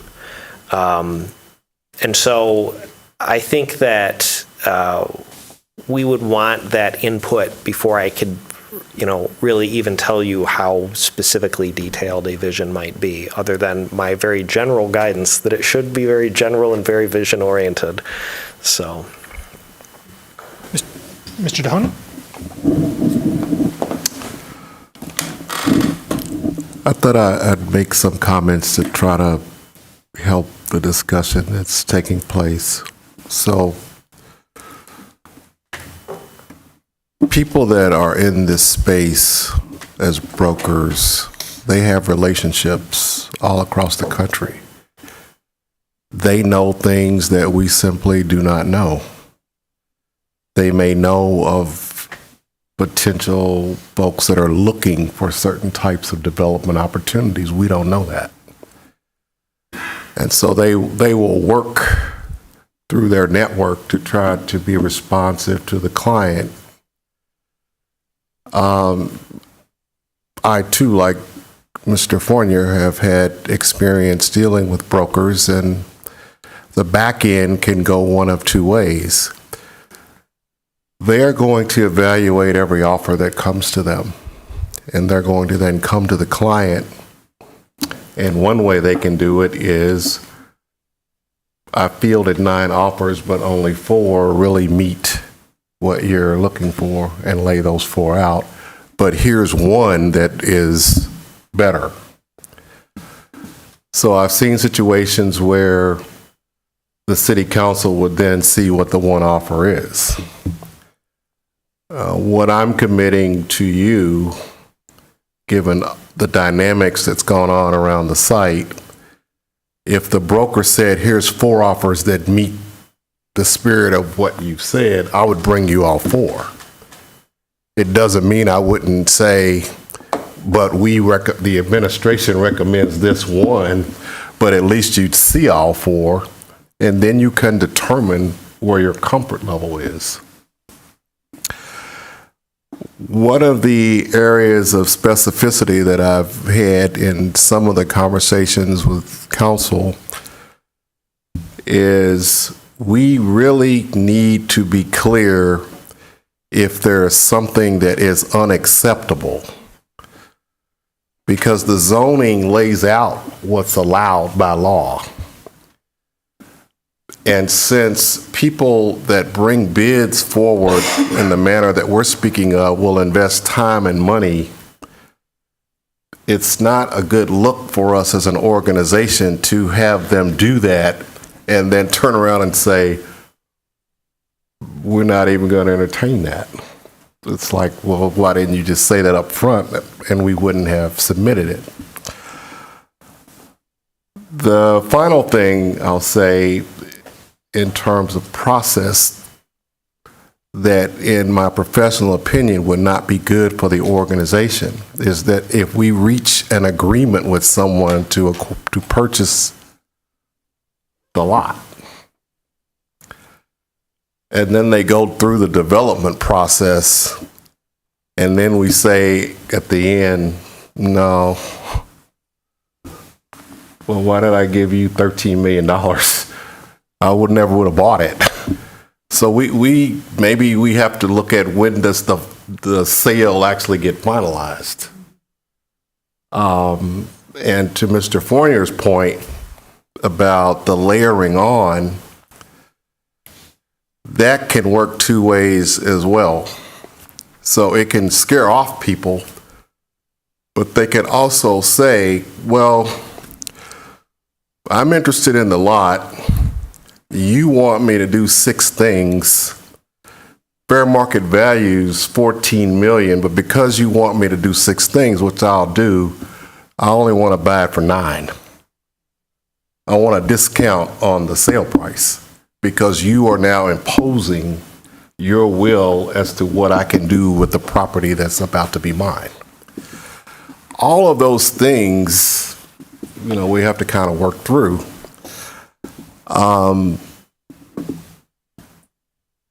But I think a broker is most poised to bring us what the marketplace is looking to do and give us some options. Maybe, hopefully it's more than one. And if it is, then you would have choices. Thank you. Further discussion on the amendment? Perhaps we're in a position to vote. Roll call vote, please, starting with Councilmember Harrison. On the amendment. No. Pardon me, this is on the amendment. Councilmember Harrison? No. Councilmember Song? No. Councilmember Watson? Yes. Councilmember Radina? No. Councilmember Ghazi Edwin? Absent. Mayor Taylor? No. Councilmember Iyer? No. Councilmember Ackman? No. Councilmember Briggs? Yes. Councilmember Cornell? No. Councilmember Dish? Yes. Motion fails. Further discussion of the main motion? Not having spoken on the main motion, I'm very grateful for the co-sponsors for bringing this forward. This is indeed a parcel that has seen a lot of work done on it to not a lot of great effect, and perhaps this will be the time when we succeed. I'm confident in the ability of this council and this community to move. We know that we have a crisis on a number of levels. We have a crisis certainly with respect to housing. We have an urgency with respect to placemaking and affordability and tax base. And let's get it done. Further discussion? All in favor? Opposed? It is approved. DC3, resolution to approve the reallocation of American Rescue Plan Act ARPA funds, moved by Councilmember Harrison, seconded by Councilmember Song. Discussion, please, of DC3. Introduction. Thank you, Mayor. This will be a 2-part introduction. I'm going to make some comments, and then Ms. Bashan, our CFO, is in the audience, who will also make some comments about it. The administration has submitted a recommendation for use of ARPA funding. Before we get to that list, it is appropriate to also address the issue around unarmed response, because that's where this started. The administration understood then and understands now that there is broad support for having a program within Ann Arbor that can respond to mental health situations and other situations from a framework that is not led by police. At present, though we are back to square one, the commitment of the city has not waned at all as it relates to trying to find a solution for unarmed response.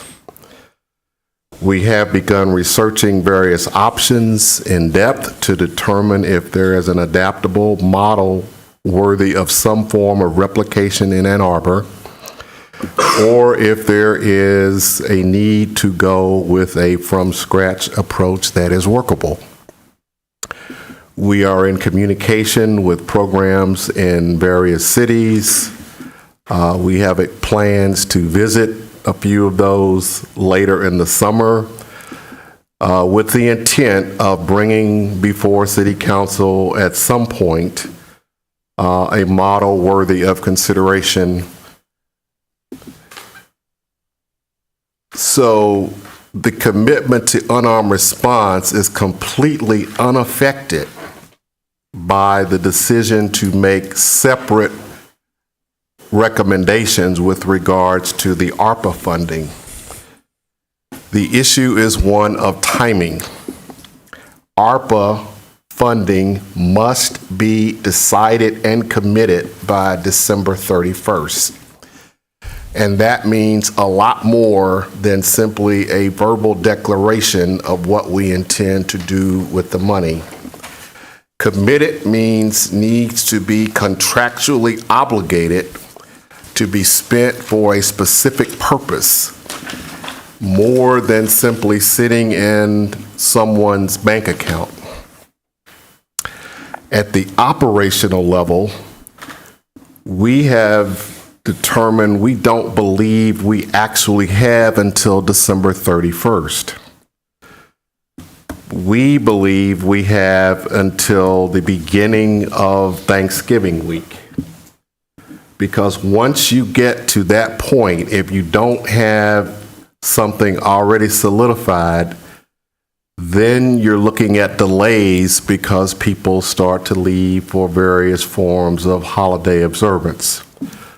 So with this being the beginning of July, we essentially have 4 months and 2 weeks to get everything nailed down. We would like to be clear that we have no intention of giving the money back to the federal government. The ramifications of doing that would extend beyond this current appropriation. That would be held against the city in future funding decision-making. So now I'd like to pivot to talk about how we arrived at the list that is before you. One of the things I'll say at the outset, and Ms. Prashant will talk about with more specificity, you cannot use this funding for just any purpose. We have hired a consultant to make sure that anything that we propose to do is within the rules. There are certain things that we inquired about by way of wanting to recommend it to you, but was told it was not allowable, and so we moved on. The first item I'd like to address is the Barton Dam. It is not an exciting project. It's not one that people talk about that much, but it is a project that is currently being required of us. Barton Dam has been assessed by federal authorities and has been determined to be in poor condition. There is a risk of dam failure. You have seen examples recently in the national news of where dams have failed in different parts of the country. This project has nothing to do previously with ARPA. It certainly had nothing to do with unarmed response. What happened was when we got the findings regarding the dam, we went through an RFP process to get a price for repairing the dam. The cost estimate prior to that process was $6 million. When the RFP came back, it came back at $12 million, twice the estimate. Part of the issue with funding it is there is a requirement that a portion of the project must come from the general fund. Must come from the general fund. Currently, that is $3 million of the $12 million. So the administration's position was it would be better to use other monies that are available to us, since part of the ARPA funding is for infrastructure, than to take $3 million from the general fund. If we were to do that, that would cause a cascading effect because we weren't planning on taking the $3 million. Next is Bicentennial Park. This park simply did not exist in 2019 when you had a discussion about preferences or things that the public wanted. We've already received $1 million from the state for the splash pad. And when the park was created, the way that we set this up in the public was we are asking the public to help fund the park. One of the specific areas of the park that is not going to be funded by a donor is paving, the repaving of the park. And so the recommendation on our list is for the city to get started on the paving of the facility. And one of the reasons that's important is as we are asking people to consider making significant gifts to the park, a fundamental question always comes up, well, what is the city doing other than changing the name? So by doing the paving, we are demonstrating our commitment to help move the project along. As Councilmember Dish indicated previously, we've got major gift that we just got, and we're still chasing others. Then comes the second ambulance. When Chief Kennedy first addressed you regarding us getting our first ambulance, it was in a way a pilot because we wanted to see what the use case was. What we were already aware of is that there were many instances when the fire department would go to a residence, the resident needed to be transported. HVA was on zero coverage, meaning there are no ambulances available. And so the fire apparatus was stuck's not the right word, but they had to remain at the location until something freed up.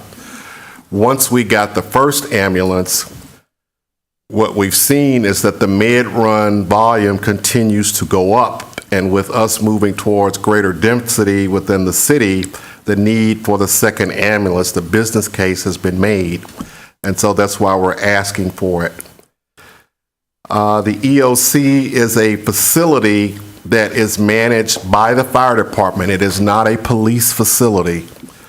The person that coordinates the activities is our emergency manager.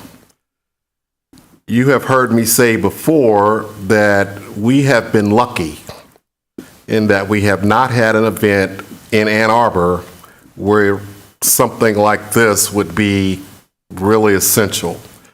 An emergency operations center is activated when you have out-of-control fires, when you have gas explosions that take down buildings, when you have massive city power outages, when you have mass shootings, and when you have major weather events.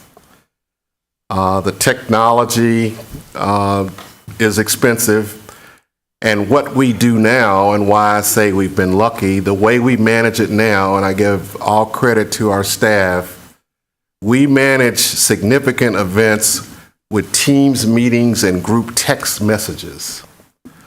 So if you think about the kinds of events that I've mentioned, if some of those happen and we're going off group text and Teams meetings, it's terribly inefficient. It's nowhere close to best practice, and a city this size needs its own EOC.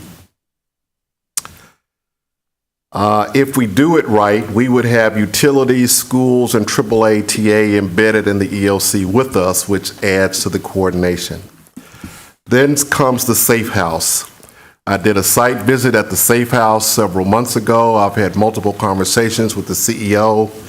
They are seeing a dramatic increase in cases. They have noted in Washtenaw County the increase in homicides. A number of those have a DV-related element attached to them. They are currently operating at a deficit, and so all of the things that we are proposing would seem to fit.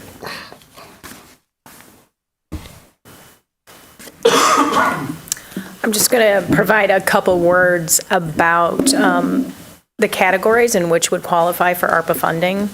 The legislation allows for 4 categories. One of those is revenue replacement, which is an overall general category, which has a cap of $10 million. The projects we already have listed under that category take us to the max, so we can't go in that category. That leaves the 3 other categories, one of which is infrastructure, one is public health and safety, and the other is negative economic impacts.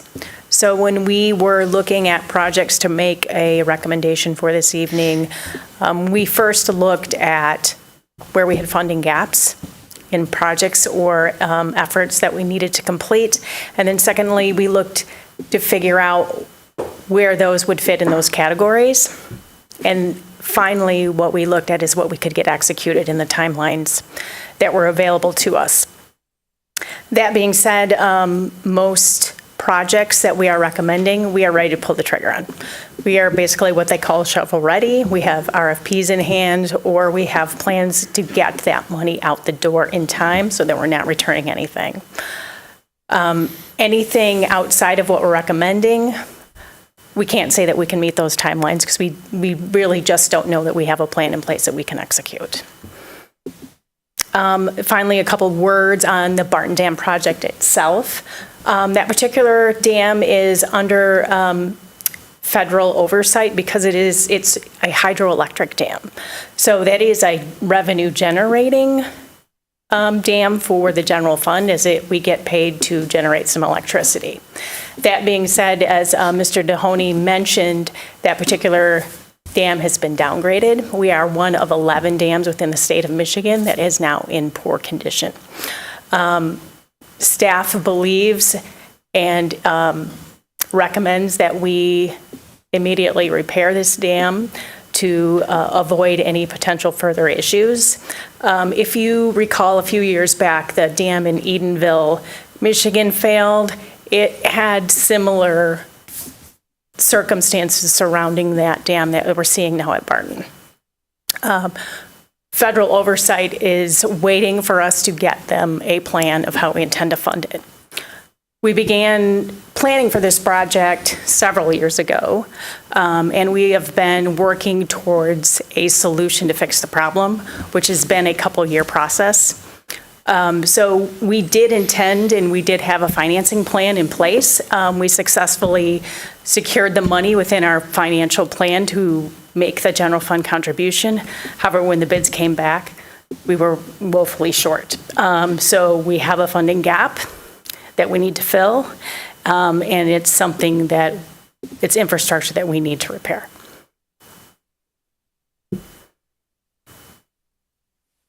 Thank you. Discussion, please, of DC3. Councilor Ackman. I'm sorry if you addressed this. If you did, I missed it. So with the $2 million allocation, will the Barton Dam embankment project be fully covered? Like, we have a plan for all of the rest of it. We have a plan for the majority of it. We'll still be approximately $1 million short that will come to you with a recommendation on how to fund that last piece. Thanks. Councilor Cornell. Thank you. I think the one thing that I am really struggling to get over is the initial intended use of these funds don't seem to align very well with some of the priorities that we're talking about. And I think when we're talking about something like infrastructure, obviously that's really important. I think the ambulance is really important.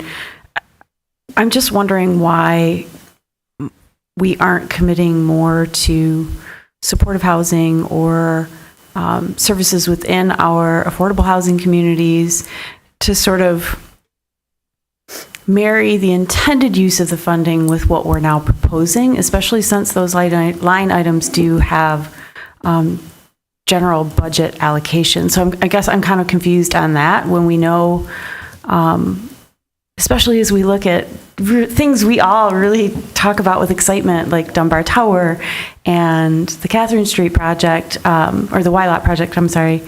And we're not doing much to shore up, I think, on the back end, the services that we provide within those communities. And this just feels like a lopsided intention versus what we're going to use it on, as well as a really important need in our community for funding that we struggle with all the time. We're using marijuana excise tax money to fill some of those gaps, and we know that's also not sustainable. So I'm admiring a problem with an editorial comment, but that's my struggle in getting to yes on this.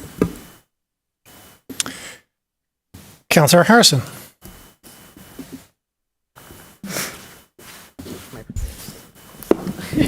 Thank you, Mayor.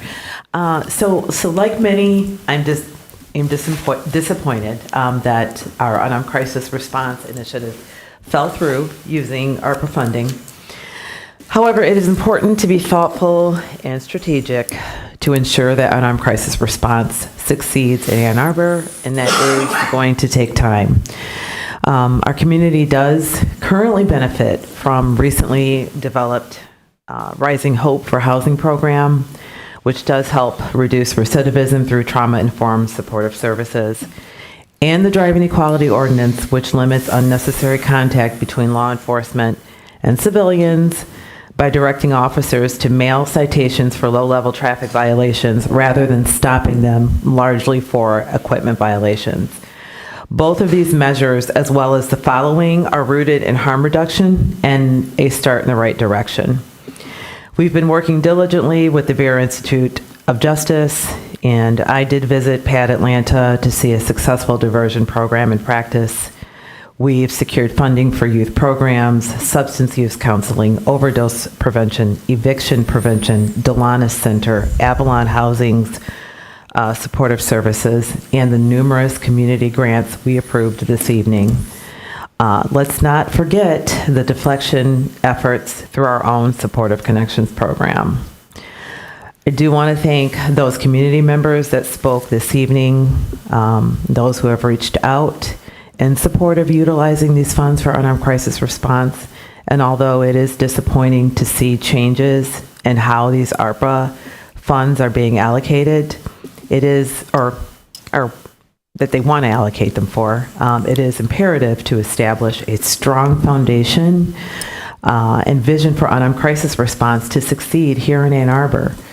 I am grateful that my peers are dedicated to laying the foundation by funding supportive service programs, approving housing development, and taking steps towards creating an economic development office.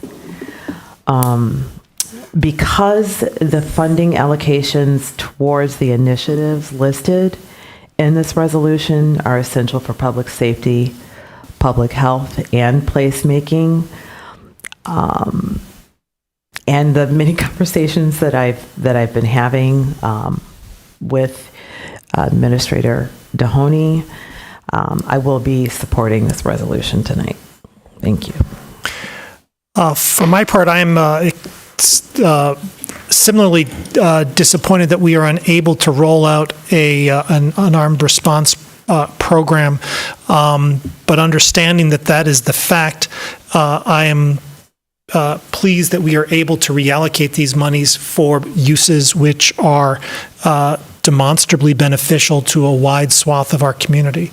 I understand that the unarmed response program that we will eventually get off the ground will indeed require funding.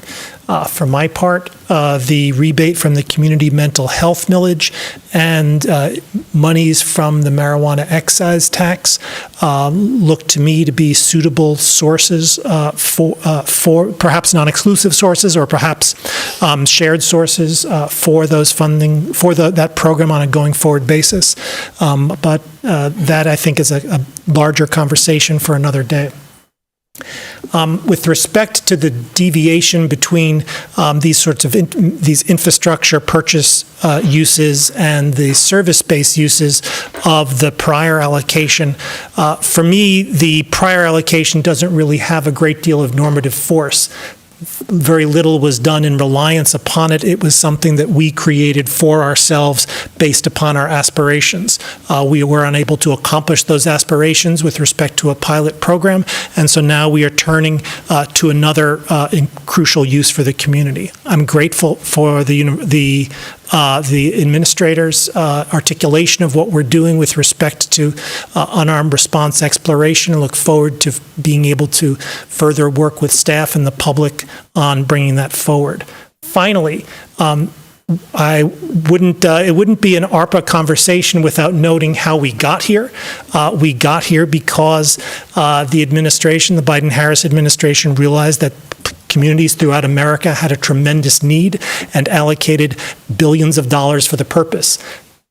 Crucially, Ann Arbor, as is known, was to receive $11 million on the initial allocation, far short of its due.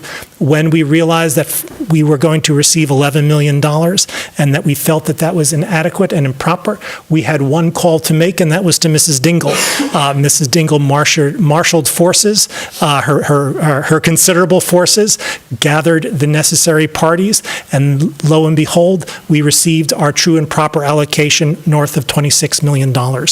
So much has been done in this community as a result of that, and the lion's share of that credit goes, of course, to the administration at the outset, and then to Mrs. Dingle. Councilmember Song.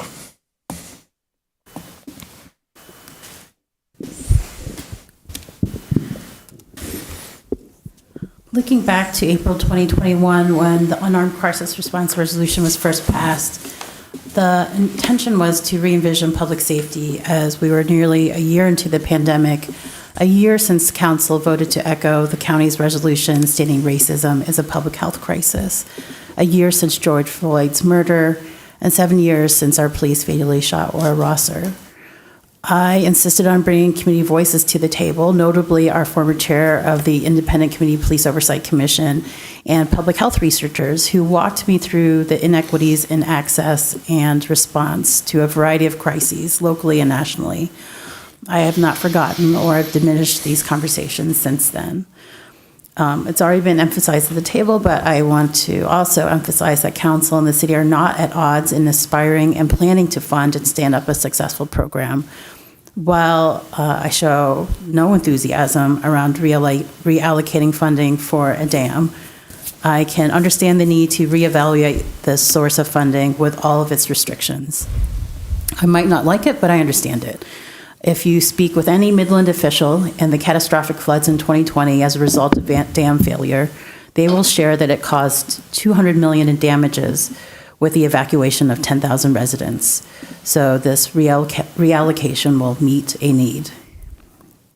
We are 4 budgets in since unarmed crisis was passed, 2 years since finalizing Arbor allocations with 2 unsuccessful RFPs. So as we look to future general fund dollars, including, as the mayor had mentioned, the county public safety and mental health rebate, I'd like this body to consider funding an office with the same enthusiasm and funding that we've dedicated to the Office of Sustainability and Innovations, with reoccurring revenue and staff. I'd also like to see continued conversations with county mental health, which thus far has resisted from deviating from their current model, responding to calls with police instead of assessing beforehand whether it's necessary to have a co-response. On that end, I think these conversations are ongoing. We are deliberate at this table for good reason. And I know folks are impatient and very disappointed, but you have a body here with the political will to see this through in a community that would also want to see this through and wouldn't let this dream for our city and re-envisioning public safety otherwise. So I share disappointment at this table, but remain committed to seeing this through with staff. And I am very encouraged to hear about these trips and look forward to the reports. Councilmember Redina. Thank you, and I'm going to echo a bit of what Councilmember Song just shared. I too am disappointed that we're in a position where we need to reallocate these funds because we are not in a position yet to set up an unarmed crisis response program. But because we are not there yet does not mean that we're not going to get there. And I want to thank Mr. Mahoney and to reiterate his remarks at the beginning of this for stating the city's commitment in getting us there.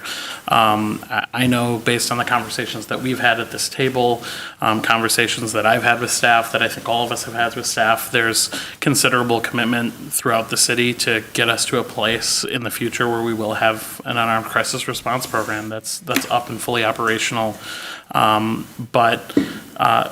As was stated by staff and others, returning this money is also not an option, particularly when we have considerable needs in the city. And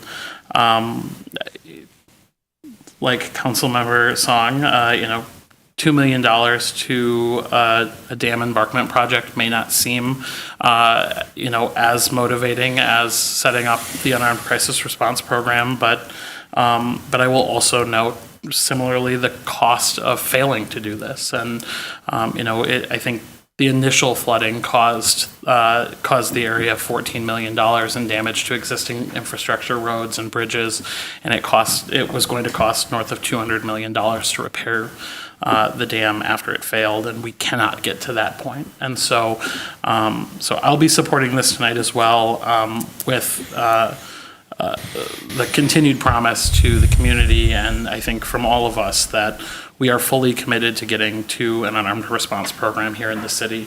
And unfortunately, it is moving slower than we all would like, but we will get there. Thank you. Councilmember Iyer. Thank you, Mayor. In his initial remarks, Administrator Dohoney referenced needing $3 million, I believe it was, from the general fund for the Barton Dam if we don't do this. And referenced the cascading effects that would have. I just wanted to put a finer point on that because I think it gets to this question of how we support the social services programs that we have voted to support, and the fact that they could be at risk, potentially, as one of those cascading effects, if we did not have this ARPA money to allocate. So it's putting money here, so we save money over here. Mr. Dohoney, is there anything you can add to that? Councilmember Breyer, you're exactly correct. We don't have a choice about fixing the dam. So if we have to take $3 million out of the general fund, it's going to impact other programs, other things that we're doing, because we either have to stop doing things. I could not recommend just take it out of the fund balance and get below your policy. The AAA we just achieved in credit rating would fly right straight back out the window.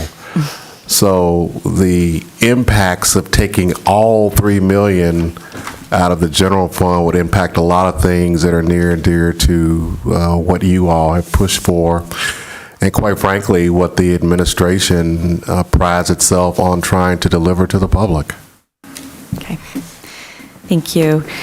For that reason, I'm supportive of this tonight. I share my colleagues' deep disappointment with where we are right now with unarmed crisis response. It's been a learning process. We are doing something brand new, and there aren't a lot of examples for it elsewhere that we can model upon, and so it's just going to take a little more time. But I remain 1,000% committed to seeing it through, and I feel great support for it around the table, and so I'm very confident that we are going to continue working on that, and that this is just something we need to do. It's one of those kind of, I don't even want to say hold your nose, because I'm really grateful to the federal government that we have this money that we are able to put towards these necessary projects in our community, that again will prevent us from having to dig into and cut from our other priorities. Thank you. For the discussion, Councilor Watson. So much of this has been said well around the table, but I too share the disappointment that we don't have a shovel-ready unarmed response program right now. But the commitment I've heard from Mr. Dohoney on the fact that we're on the information stage, that we're starting from the ground up, we want to build something sustainable and fundable going forward. I feel that his commitment is sincere, and I've heard it. That's all I've heard around the table tonight, is a sincere commitment to getting a program stood up. So I'm grateful for that. There's a reason that one-time money is suggested to be used for infrastructure investments, and it's because when we're providing services, we're hoping to be really hiring people. and when we're and through that, when we're working with nonprofits, we want them to be able to hire the staffers, the social workers, the counselors, the clinical psychologists who are able to provide services, and they need recurring sets of funds, and it is money from the general fund or from the community health, the community mental health rebate that funds these, that allows these organizations to have recurring streams of funding that allow them to hire people and staff up and provide more of these services. And so when we take money out of when we provide for things like the dam and free up dollars in the general fund, that allows us, that's that recurring stream that we can use for people and for services. And, when we talk about the mental health and public safety rebate being used for a potential source for unarmed response, it's important to remember that the portion of that goes from affordable housing, the 40%, that is the only funding that we're using for the affordable housing on our public housing sites. So we're going to have to, going forward, we just have to think about the fact that it is the community mental health rebate right now that's funding the services we're providing, and so we have to keep in mind that gap. And so I really appreciate what Councilmember Cornell was saying earlier. Councilmember Song. I also want to share that it's not like we didn't have conversations on how we could imaginatively, on the fly, figure out how to rebudget this, but this is restricted funding. We do have controls over what we can and cannot do with this federal funding. But I think it's probably worth sharing what those conversations were like. We talked about what it would mean to fund programs for returning citizens. If we're going to have an economic development office, we should talk about, economic development and hiring and considerations for returning citizens, and talking about recidivism. Councilmember Harrison and I had a number of discussions where we were trying to figure out, how we can limit interactions with our police and the justice system. And she led the way with her ordinance last year. That was one step. But although this particular program is not coming into fruition now, we can find other creative ways to assist our vulnerable community members with additional, ordinance revisions and taking a closer look as to how folks come into contact with the justice system unnecessarily. So those discussions have not stopped, and they will continue, given the makeup of the body of this table and the communities that we've either sit on boards for, volunteer for, and know folks who do this work daily. I know they will remind us too, continuously, what we need to do. Further discussion? Roll call vote, please, starting with Councilmember Harrison. Yes. Councilmember Harrison? Oh, you have to say it again. She didn't call you. I thought she did. No.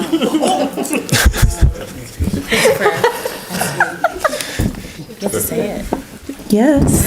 Councilmember Song? Yes. Councilmember Watson? Yes. Councilmember Redina? Yes. Councilmember Ghazi Edwin, absent. Mayor Taylor? Yes. Councilmember Iyer? Yes. Councilmember Ackman? Yes. Councilmember Briggs? Yes. Councilmember Cornell? Yes. Councilmember Dish? Yes. Motion carries. Do we have the pleasure of a closed session today? We do not. May I have a motion, please, to approve the clerk's report? Moved by Councilmember Song, seconded by Councilmember Harrison. Discussion of the clerk's report. All in favor? Opposed? The clerk's report is approved. Do we have the communications today from our city attorney? In the absence of public comment overflow, may I have a motion to adjourn, please? Moved by Councilmember Dish, seconded by Councilmember Redina. Discussion. All in favor? Opposed? We're adjourned.